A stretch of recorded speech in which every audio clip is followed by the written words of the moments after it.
কারোর প্রত্যাশা ব্যবসা বাড়ুক আগের বছরের চেয়ে, কেউ চায় কমে আসুক নিত্যপণ্যের দাম। পুরনো বছরের সংকটকে পাশ কাটিয়ে কেউ কেউ আছেন ঘুরে দাঁড়ানোর আশায়। নতুন বছর 2025-এর কাছে এমনই ভিন্ন ভিন্ন প্রত্যাশা সমাজের বিভিন্ন শ্রেণী পেশার মানুষের, যাদের সাথে কথা বলেছেন রঞ্জিবুল মিজান, ছবি তুলেছেন মাহমুদুল হাসান।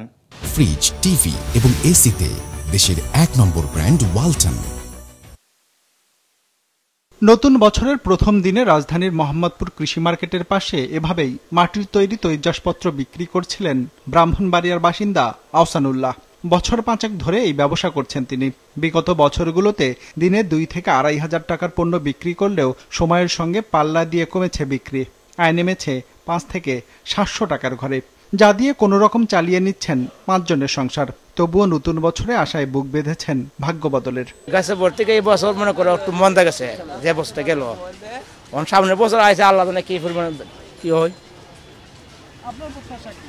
আমরা প্রত্যাশা তো দোয়া করি ভালো হইবার জন্য, হ্যাঁ অন্তরে যে কি রাখছে আল্লাহ জানে। আরেক উদ্যোক্তা আরিফুল ইসলাম, তার গল্পটা ভিন্ন।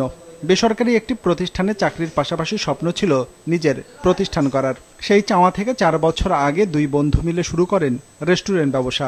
প্রথম দিকে বেশ ভালোই কেটেছে, মুনাফাও ছিল বেশ, কিন্তু সময় যত গড়িয়েছে নিত্যপণ্যের চড়া দামের চাপে পিষ্ট হতে হয়েছে তাদের। এর প্রভাব আরও ব্যাপক হয়েছে গেল বছর। নানা প্রতিবন্ধকতায় আয় নেমে এসেছে অর্ধেকে। সব মিলে অস্থির একটা সময় পার করে 24 পার করছে আমরা, কিন্তু আশা করি যে 25টা ভালো হবে। সব যদি গোছায় ঠিকঠাকভাবে আসে 25-এ আশা করি আমাদের সম্ভাবনা, আমরা আশা করি আর কি যে সবাই 25টা আমাদের জন্য ভালো যাবে, ছোট ছোট ব্যবসায়ী যারা আছে তাদের মতো দেশের 78 লাখ ক্ষুদ্র ও মাঝারি উদ্যোক্তাদের একজন হাতবক্সের প্রতিষ্ঠাতা সাফাত কাদির। ব্যবসা শুরুর 5 বছরে সফলতা কুড়িয়েছেন বেশ, কর্মসংস্থান সৃষ্টি করেছেন 58 জনের। বর্তমানে তিনি যে প্রায় 200 ধরনের পণ্য তৈরি করেন তার 70% যায় বিভিন্ন বিক্রয় কেন্দ্র আর কর্পোরেট প্রতিষ্ঠানে, বাকিটা যায় মেলা আর সরকারি প্রতিষ্ঠানে। এই উদ্যোক্তা বলছিলেন, গেল বছরের শুরুতেই নির্বাচনের ধাক্কা কাটিয়ে উঠতে না উঠতেই আসে বন্যা আর ছাত্র জনতার আন্দোলন। এসবের প্রভাবে তার বিক্রি কমেছে 30 থেকে 35%।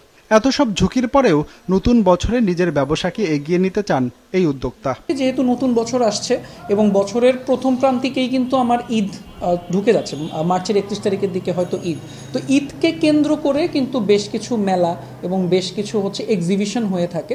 সো আমরা আশা করতেছি যে যেহেতু শীতও আছে, ঈদ আগিয়ে আসছে, তো সামনের দিকে মেলার এই আয়োজনগুলো বাড়বে এবং এর থ্রুতে আমাদের সেলটাও আরও বাড়ানো সম্ভব হবে। এত সব অনিশ্চয়তা কাটিয়ে নতুন বছরে আরও সহজ হবে জীবন জীবিকা।